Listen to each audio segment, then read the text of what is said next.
Hello Assalamualaikum semua, selamat kembali ke Food University YouTube channel di mana kita akan bahaskan tentang MCU News, MCU Rumors dan juga MCU Theory. But in this video, we are going to review filem yang terbesar untuk ataupun filem pertama MCU untuk tahun ini, which is Doctor Strange in the Multiverse of Madness. Alright, so a pretty reminder kepada korang semua, this is going to be a non-spoiler review dan aku takkan spoil anything about that film. Dan juga this is the last time lah kita akan gunakan footage yang awal tadi tu, sebab after this kita akan prepare for Thor Love and Thunder yang akan keluar pada bulan Julai ni. So aku perlu ready new footage lah of that footage mula tu kan. Lepas ni tak adalah Doctor Strange Multiverse of Madness. Aku akan start review untuk Doctor Strange Multiverse of Madness. Sebenarnya ini adalah kali ketiga aku record this thing, sebab aku ada issue, aku ada masalah sikit dengan mic aku. I don't know why dia tak detect. Aku tak tahu if this time is going to be detect. Kalau tak pun aku akan post lah, aku dah penat. So Doctor Strange in the Multiverse of Madness merupakan filem yang diarahkan oleh Sam Raimi. Dan filem ini dibintangi oleh pelakon-pelakon yang terkenal. Contohnya seperti Benedict Cumberbatch, lepas tu ada Elizabeth Olsen, ada juga Selena Gomez dan juga pelakon-pelakon yang lain lah. Okay? Dan this film dia punya runtime ataupun dia punya duration adalah selama 2 jam 6 minit. Sepatutnya this film dia punya runtime adalah sebanyak 2 jam 36 minit, something like that. But nya di-cutkan setengah jam, something like that lah. So the finalize of it adalah 2 jam 6 minit. Kita pergi sedikit lah surface of the synopsis for this film. So Doctor Strange in the Multiverse of Madness ni adalah kesinambungan daripada event WandaVision. Kenapa ianya kesinambungan daripada event tersebut adalah kerana kita tahu that the antagonist for this film adalah Wanda Maximoff ataupun Scarlet Witch. So ini adalah kesinambungan daripada event di mana Wanda telah createkan hacks di Westview dan dia dapat kawal orang-orang di situ. Dan along the way dia telah wujudkan anak dia through magic, dan juga dia telah hidupkan kembali Vision menggunakan magicnya. Okay, but none of that is real at all. Dan selepas itu ia juga gabungan antara salah satu filem lagi, iaitu Spider-Man No Way Home. But reference kepada Spider-Man No Way Home tidak digunakan begitu kerap di dalam filem ni. But kita tahu dalam Spider-Man No Way Home Doctor Strange telah buatkan spell di mana ianya break the multiverse. Okay, so itulah konsep yang korang perlu tahu, ataupun a short synopsis yang korang perlu faham. Okay, so kita move forward kepada benda yang aku suka about this film. Benda yang aku suka the first and foremost adalah the Sam Raimi effect. Aku rasa it is hard to argue, dan aku rasa many of us will agree that Sam Raimi telah bawakan satu elemen yang baru kepada franchise MCU. Sebab sebelum ni kita tak dapat filem yang sebegini rupa. Okay, and the element yang aku masukkan itu adalah the horror element. Okay, so Doctor Strange Multiverse of Madness, Sam Raimi pernah bagi tahu kepada reporter di mana that this film is going to be terrifying. This film is going to be horror, sama seperti filem yang Sam Raimi pernah buat pada tahun 90-an dulu ataupun tahun awal 2000, aku tak ingat. Sebab Sam Raimi dia ada buat filem horror dulu, filem zombie ke apa, aku tak tahu. Sebab aku, to be honest, I'm not a big fan of horror film. Okay, I'm not a big fan of it sebab aku senang jump scare, aku senang takut about all of those things. So I'm not a big fan of it. So but for you guys, aku tahu kebanyakan ramai daripada kita semua suka tentang filem horror. Dan apa yang korang boleh tengok dalam Doctor Strange Multiverse of Madness ni, yes, they deliver the horror element very very well. Contohnya seperti the camera angle, the camera shot, the transition, the close-up shot dan sebagainya. All of the technical wise yang digunakan dalam filem ni really makes it look horrible and horrible tu teruk, horror and terrifying. Okay, sebab even if kalau kau tak tengok pun filem yang Sam Raimi buat pada waktu dahulu tu, korang still boleh figure out that this shot digunakan apabila mostly digunakan di dalam filem horror, and korang dapat identify benda tu. Aku rasa korang dapat identify benda tu. Dan selepas itu, pujian lah. Memang aku bagi pujian kepada Sam Raimi sebab dia bawakan those horror element. Dan kalau korang nak tahu, aku rasa korang ramai tahu, Sam Raimi ni pernah mengarah filem Spider-Man, trilogy Spider-Man Tobey Maguire dulu, dan telah diberi tanggungjawab lah untuk mengarah filem ni. Dan kalau tanya pendapat aku, adakah Sam Raimi melakonkan amanah ataupun tanggungjawab kepada filem ini? Yes, he delivered this film in his own style very very well. Sama seperti Chloe Zhao mengarah filem Eternals, dia telah meletakkan sentuhan mereka ini di dalam filem dan mengubah 180 of the element di dalam filem MCU itu. Kalau korang faham lah maksud aku. Dan itu salah satu benda yang aku suka. Seterusnya apa yang aku suka adalah lakonan.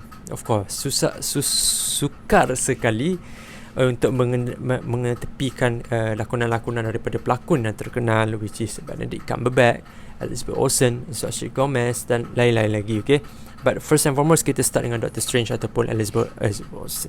Kita start dengan Benedict Cumberbatch. For me, lakonan Benedict Cumberbatch merupakan lakonan the peak of his acting di dalam filem Doctor Strange Multiverse of Madness ni. Aku rasa this is the time where Benedict Cumberbatch shines very very well. Even shine daripada filem Doctor Strange yang pertama.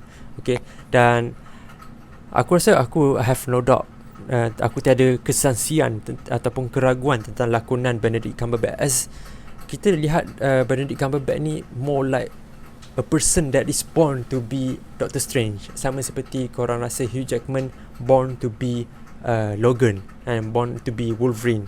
Itu apa yang aku rasa. And when you acting and sampai kau dah sampai ke tahap itu, and sampai kau orang nampak kau ni more Doctor Strange daripada Benedict Cumberbatch, dan bagi aku itu adalah lakonan yang sangat hebat lah. But however, aku lebih kepada team Wanda Maximoff daripada Doctor Strange. Korang pun tahu aku ada buat poll dekat Instagram where aku tanya korang team Doctor Strange ke Wanda Maximoff. Aku akan pergi kepada Wanda Maximoff. So kita akan pergi kepada pelakon yang kedua, iaitu Elizabeth Olsen. Elizabeth Olsen in this film was in her peak too. Serious talk.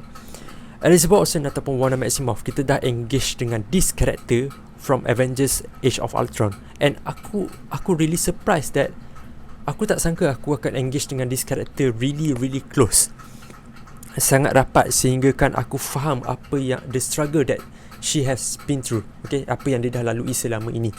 Dan from the start of the Wanda Maximoff, dia dah kehilangan mak ayah dia dah kehilangan abang dia dah kehilangan kekasih hatinya, and now dia kehilangan anak-anaknya, dia son Billy and Tommy. Okay, dan apabila kau dah engage dengan the storyline of the Wanda Maximoff very very well, aku sangat tertarik dengan this character, to be honest.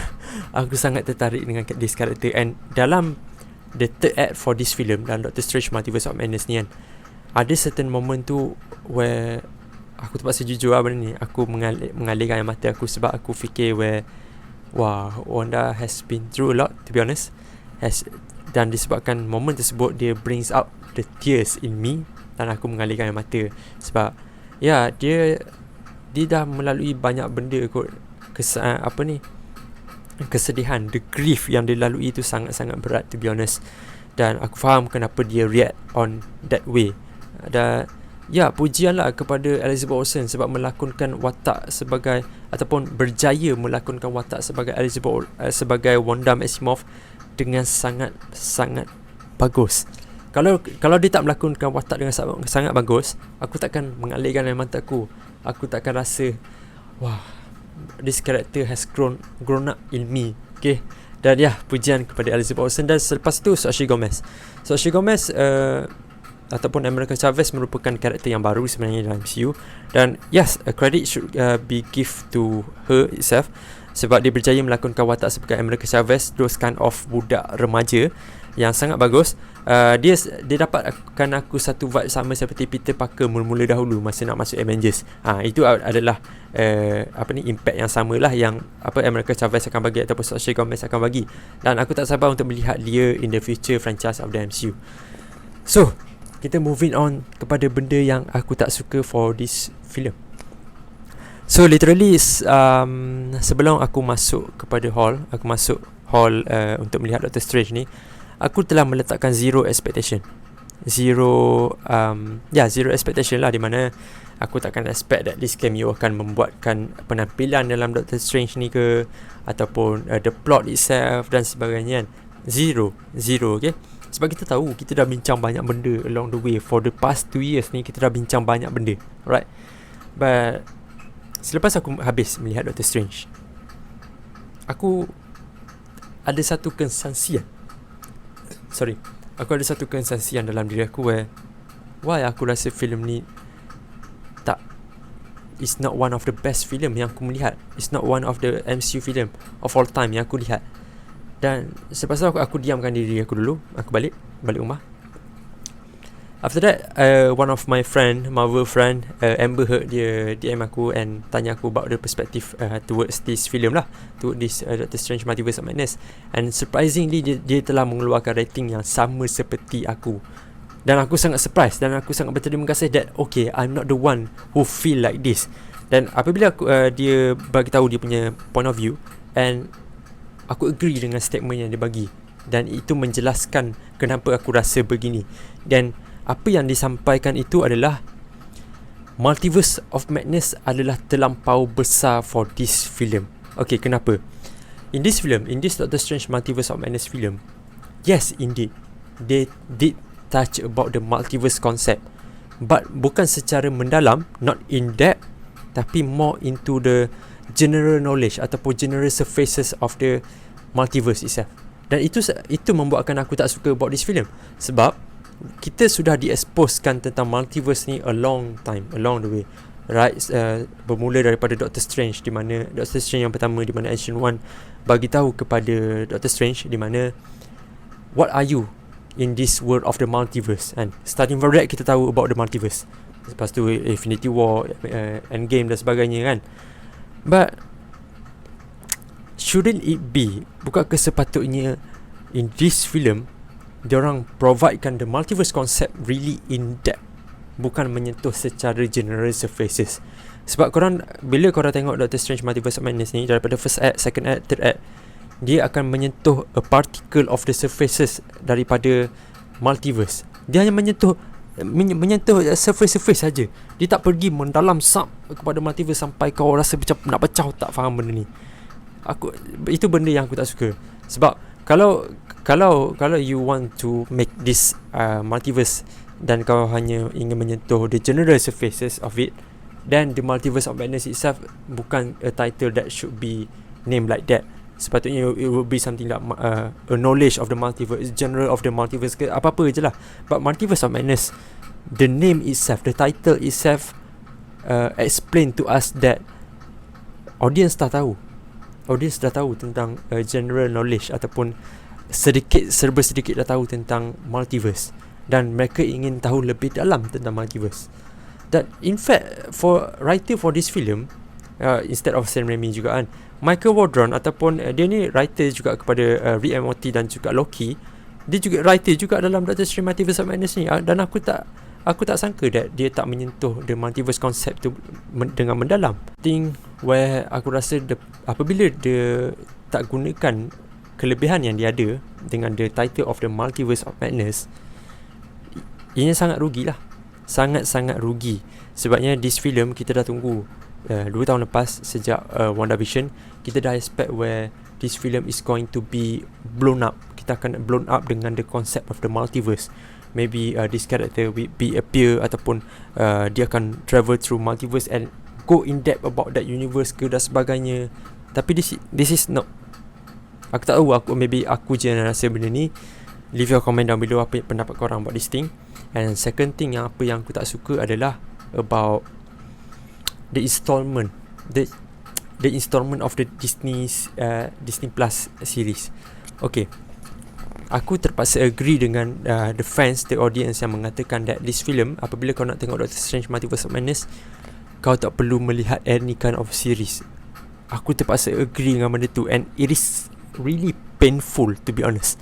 Sebab aku tak nak mention series yang lain, aku akan mention WandaVision saja dalam ni. WandaVision, for me, it is a romantic film. It is a sad film. It is a romantic series. It is a sad series.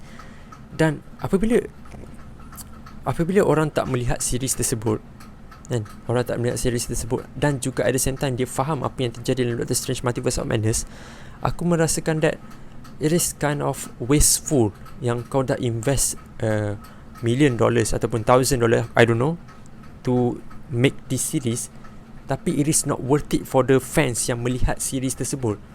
Dia macam kau tak ada aku rasa aku agree di mana that this film Doctor Strange Multiverse of Madness akan memecah belahkan fans lagi besar. Okay, akan ada jurangnya. Akan ada di mana you don't need to watch series untuk faham for this film. No, tak perlulah, sebab dalam filem ni dia akan explain balik. Kau faham aku? Dia macam kau tak ada rasa keistimewaan series tersebut. Kau akan rasa more kepada kerugian. Okay, it should be something like for the fans yang melihat series tersebut, dia akan merasa those kind of specialty kan. Tapi melihat Doctor Strange ni, dia rasa macam, kalau aku tak tengok WandaVision, aku faham apa yang jadi, sebab dia dah bagi tahu apa yang terjadi di WandaVision, the hats and so on and stuff like that. And overall, aku rasa aku akan bagi rating terus lah. So rating aku untuk filem Doctor Strange Multiverse of Madness adalah sebanyak 7.5 bintang per 10. It is not the worst film, but also it is not the best film MCU ever had. But overall, it is just a so-so film, a good film. Dan ia mengecewakan aku lah. But itu hanyalah a perspective ataupun my opinion about this film, my humble opinion as a MCU fans. Aku rasa ramai orang yang suka filem ni. I think it is me yang tak suka. Okay, so leave your comment down below, bagi tahu aku pendapat korang. And after this kita akan spoiler review lah, maybe in 2 weeks and so on.